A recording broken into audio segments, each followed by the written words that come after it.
বাংলাদেশি নৌসেনা আমাদের জলসীমার ভিতরে ঢুকে দুটো ট্রলারকে অ্যাটাক করে। তার মধ্যে থেকে 3 জনের মৃত্যু হয়, 2 জন জলে ডুবে আর একজন বাংলাদেশি নৌসেনার বল্লমের খোঁচায়, তারও দেহ মেলেনি।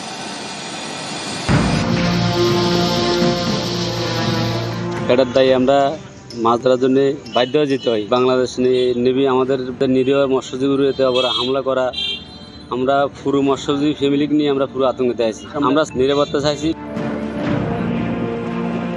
মাছ ধরলে ভাত জোটে, খিদে মেটে, রোজগারের আশায় 13 ডিসেম্বর সাগরে রওনা দেয় দুটি ট্রলার, এফবি পারমিতা 11 এবং এফবি মা মঙ্গলচণ্ডী। অভিযোগ, এই দুটি ট্রলারই বাংলাদেশি নৌবাহিনীর হামলার মুখে পড়ে।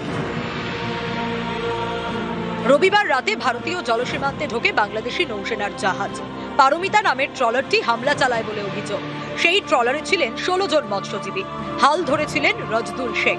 অভিযোগ, তাকে লক্ষ্য করে বল্লম ছোড়ে বাংলাদেশি নৌসেনা। রজদুলের পেট এফোর ওফোর হয়ে যায়, তার মৃত্যু হয়। এরপরে বাংলাদেশি নৌসেনার জাহাজ মৎস্যজীবীদের ট্রলারে ধাক্কা মেরে সেটাকে ডুবিয়ে দেয় বলে অভিযোগ। সমুদ্রে ডুবে মারা গিয়েছেন আরো 2 মৎস্যজীবী। ভারতীয় উপকূলরক্ষী বাহিনী তাদের দেহ উদ্ধার করে। মঙ্গলবার মাঝরাতে দেহ ফেরানো হয় কাকদ্বীপে। প্রাণ গিয়েছে কাকদ্বীপের মৎস্যজীবী সঞ্জীব দাস এবং বর্ধমানের রঞ্জন দাসের। বল্লমের আঘাতে নিহত রজদুল শেখের দেহ পাওয়া যায়নি। এফবি পারমিতায় থাকা 11 জন মৎস্যজীবীকে মঙ্গলবার ফেরানো হয়। ডুবে যাওয়া ট্রলারটিকে আমাদের টেনে আনা হয়েছে। আমরা 2টো ডেড বডি ওর ভিতর থেকে খুঁজে পেয়েছি এবং আমরা ইউনিয়নের পক্ষ থেকে দেখবো যে ট্রলারটাকে কিভাবে মারা হয়েছিল এবং কোথা থেকে মারা হয়েছিল। মৎস্যজীবীদের অভিযোগ, এফবি পারমিতার আগে এফবি মঙ্গলচণ্ডী ট্রলারে হামলা চালায় বাংলাদেশি নৌবাহিনী। সেটাও ডুবিয়ে দেওয়ার চেষ্টা করা হয়। ট্রলারের মুখ ঘুরিয়ে কোনো ক্রমে রক্ষা। মঙ্গলচণ্ডী ট্রলারে থাকা 16 জন মৎস্যজীবীকে বুধবার ফেরানো হয় কাকদ্বীপে। আমরা তো সীমানার মধ্যেই ছিলাম, ধাক্কা মেরে ভেঙে দিল, ডোবানোর চেষ্টা করেছিল, পারেনি। তারপরে আমাদের একটা ওদেরকে ডুবিয়ে দিল।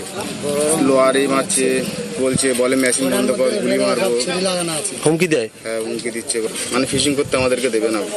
এটার দায়ী আমরা মাছ ধরার জন্য বাধ্য হয়ে যেতে হয়। বাংলাদেশ নেভি আমাদের ভারত সীমান্তে এসে আমাদের নিরীহ মৎস্যজীবীর এতে আবার হামলা করা, আমরা পুরো মৎস্যজীবী ফ্যামিলিকে নিয়ে আমরা পুরো আতঙ্কিত আছি। আমরা নিরাপত্তা চাইছি। বাংলাদেশ নেভি বারবার কেন আমাদের সীমান্তে এসে হামলা করে। দক্ষিণ 24 পরগনা থেকে বিশ্বজিৎ হালদার, নিউজ 18 বাংলা।